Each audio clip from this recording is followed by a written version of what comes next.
السلام علیکم ورحمۃ اللہ وبرکاتہ۔ سنو نیوز ایچ ڈی میں آپ کا خیر مقدم ہے۔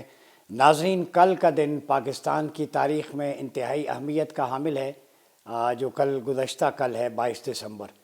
کراچی کے اندر مجلس اتحاد امت پاکستان کا ایک اجتماع ہوا، ایک اجلاس ہوا، اور اس اجلاس کے اندر ملک کے تمام مکاتب فکر کے علماء، اسکالرز، دانشور، مدارس کی ریپریزنٹیشن ایک خوبصورت گلدستہ اکٹھا ہوا، اور اس گلدستے نے اپنی خوشبو سے، اپنی مہک سے، اپنی ڈائیورسٹی سے، کلرفل بنچ نے حکومت کے ایوانوں کو ہلا کے رکھ دیا۔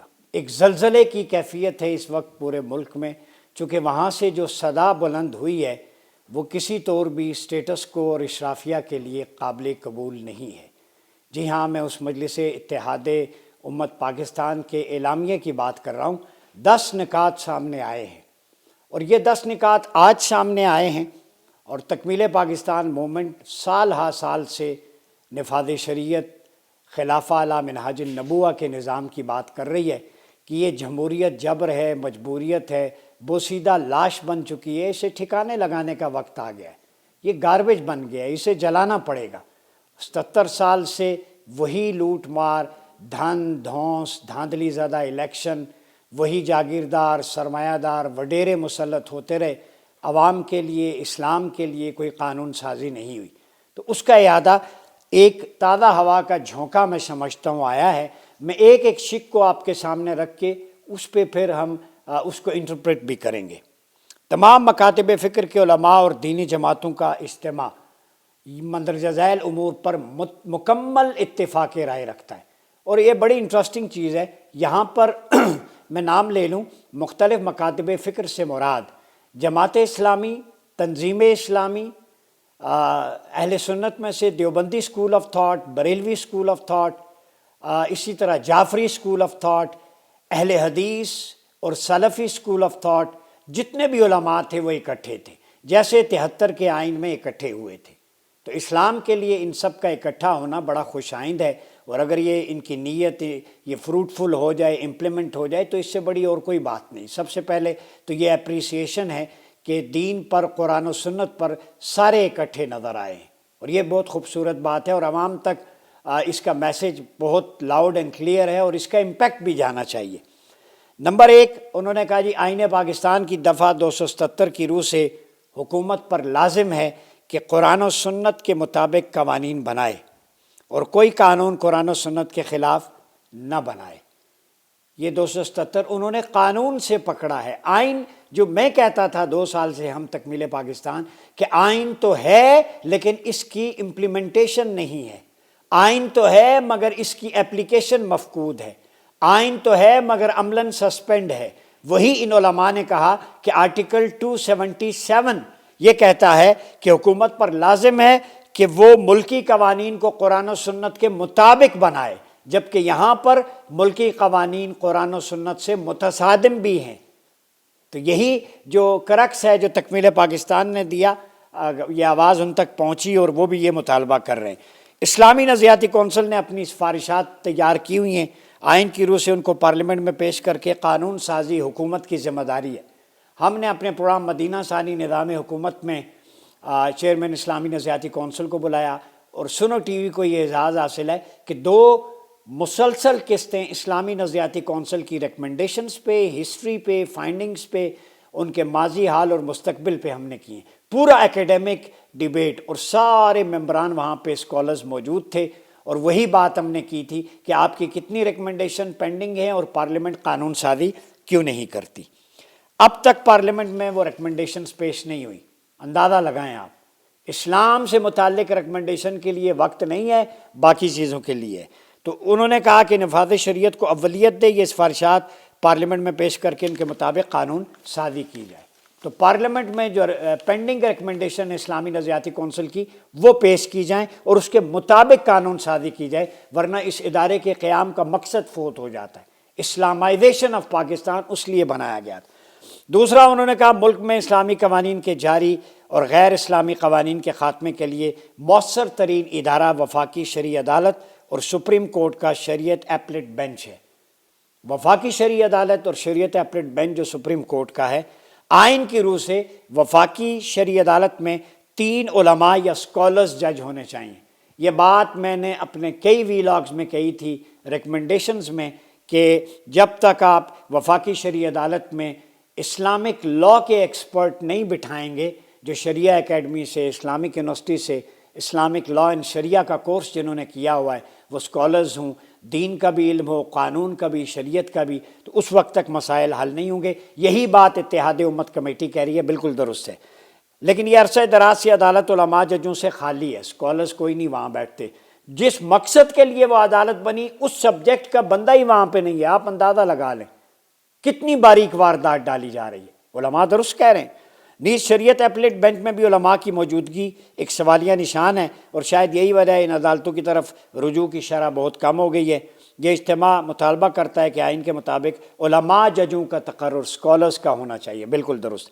تیسرا انہوں نے کہا آئین کی 26ویں ترمیم کا مستحسن فیصلہ ہے کہ ملک سے بلا سود کے مکمل خاتمے کے لیے معین مدت ہے جو 31 دسمبر 2027 تک ختم ہو رہی ہے۔ اس پہ ہمارا اعتراض یہ ہے کہ اس کا مطلب ہے 31 دسمبر 2027 تک سود کو آپ نے جائز قرار دیا ہے، اس پہ بھی بحث ہونی چاہیے۔ یہاں میرا تھوڑا اختلافی نوٹ ہے، لیکن 1 جنوری 2028 سے سودی نظام کو مکمل ختم کر کے اسلامی مالیاتی اور بینکاری نظام کو نافذ کرنا ہے۔ اس سلسلے میں اسٹیٹ بینک سے تمام بینکوں کو ہدایت دی گئی تھی کہ اپنے مذکورہ مدت میں اپنے مالی معاملات کو سود سے پاک کر لیں، لیکن اس دوران اس مبارک عمل کو سبوتاژ کرنے کے لیے رکاوٹیں ڈالی گئیں، اور وہ کہتے ہیں کہ باوثوق ذرائع سے معلوم ہوا ہے وزارت قانون کی طرف سے ایک یادداشت تیار ہوئی کہ جس میں ان بینکوں کو اس حکم سے مستثنیٰ کرنے کی تجویز پیش کی گئی، جس میں غیر ملکی افراد کی حصہ داری شیئر ہولڈنگ ہے۔ اور باوثوق ذرائع وہ کہتے علماء یہ بھی معلوم ہوا کہ بڑے بینکوں کی اکثریت کو استثناء دے دیا گیا ہے سود کے حوالے سے۔ اس استثناء کی وجہ سے یہ بتائی گئی کچھ بین الاقوامی معاہدات کے یہی تقاضا ہے۔ انٹرنیشنل ایگریمنٹس آپ کے لیے عزیز ہیں، اور اللہ اور اس کے رسول سے اعلان جنگ آپ بے شک روا رکھیں، کوئی عقل کو ہاتھ ماریں۔ آپ کو انٹرنیشنل ایگریمنٹ کی پاسداری کا خیال ہے، لیکن حرم الربا جو اللہ نے حرام کیا اس کا کوئی خیال نہیں۔ آپ اعلان جنگ کیے ہوئے ہیں، یہ ملک حالت جنگ میں ہے اس وقت اللہ اور رسول کے احکامات سے بغاوت میں، چاہے وہ سود ہو، نظام ہو، کسی بھی حوالے۔ کتنی جنگیں لڑو گے؟ اللہ اور رسول کے خلاف علم بغاوت بلند کیا ہوا ہے، حالت بغاوت میں۔ اسی لیے زمینیں جو ہیں وہ اس طرح کی پھل سبزیاں نہیں اگاتی، برکت ختم ہو رہی ہے۔ آپ اللہ رسول کے نظام پہ آ جائیں، پھر دیکھیں زمین سونا کیسے اگلتی ہے۔ آپ کا ایمان اور تیقن کمزور ہے حکمرانوں کا، وہ ڈالرز ادھر سے آتے ہیں، سودی معیشت ہے، عوام ٹیکس دے دے کے ہڈیوں کا ڈھانچہ بن گئے۔ اس طرح تو علماء ٹھیک کہہ رہے ہیں۔ پھر وہ کہتے ہیں کہ آئین کو برتری ہے، یہ اللہ رسول سے جنگ کے مترادف ہے۔ ان حالات میں سود کی مقرر جو مدت ہے اس کے حوالے سے عمل کیا جائے۔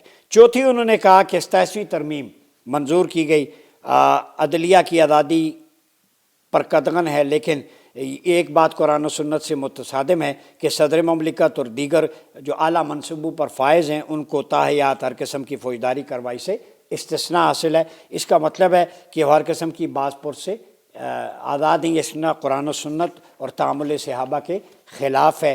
اور شعار نبوت تو یہ آپ صلی اللہ علیہ وسلم نے غزوہ بدر میں عین حالت جنگ میں اپنے آپ کو قصاص کے لیے پیش کیا۔ سیدنا فاروق، سیدنا علی رضی اللہ تعالیٰ عنہ نے اپنی خلافت کے عہد میں اپنے آپ کو عدالت میں فریق ثانی کے ساتھ مساوی حیثیت میں پیش کر کے بلا امتیاز اور شفاف عدل کا نمونہ۔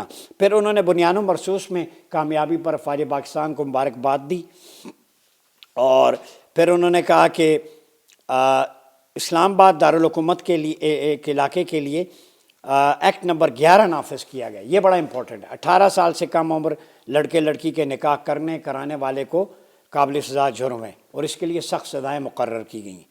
تو اندیشہ ہے کہ یہ قانون منظور کروایا جائے گا باقی صوبوں سے، جبکہ سندھ پہلے ہی ایک قانون پاس کر چکی ہے۔ وہ کہتے ہیں قرآن و سنت کے خلاف ہے۔ اسلام میں نکاح کے لیے کوئی عمر نہیں ہے، بلکہ بلوغت ہے جو ہمارے ملک میں 13 یا 12 سے 15 سال تک ہو جاتی ہے۔ تو پابندی عائد کر کے موجودہ ماحول میں ناجائز تعلقات، زناکاری پر مترادف آمادہ کرنے پر مترادف ہے۔ یہ بالکل درست ہے۔ نکاح جلدی ہوگا تو اڈلٹری فورنیکیشن ختم ہوگی۔ ٹھیک ہے، اس قانون کو منسوخی کا مطالبہ۔ 6 ٹرانسجنڈر ایکٹ 2018 میں نافذ ہوا تھا، جسے وفاقی شرعی عدالت نے قرآن و سنت سے کے خلاف قرار دیا، لیکن حکومت نے اس کے خلاف سپریم کورٹ شریعت ایپلیٹ بینچ میں درخواست دائر کی، اس ایپلیٹ بینچ میں جس میں اسکالر سبجیکٹ اسپیشلسٹ ہی نہیں، تو جو ابھی تک زیر التوا ہے، جس کے نتیجے میں وفاقی شرعی عدالت کا فیصلہ معطل ہے۔ اب اندازہ لگائیں، تو یہ موجودہ قوانین کے مطابق جو اس میں موجود ہے، البتہ پارلیمنٹ کی کمیٹی اس پر ترمیم کرنے پر غور کر رہی ہے۔ اس کے علاوہ انہوں نے کہا کہ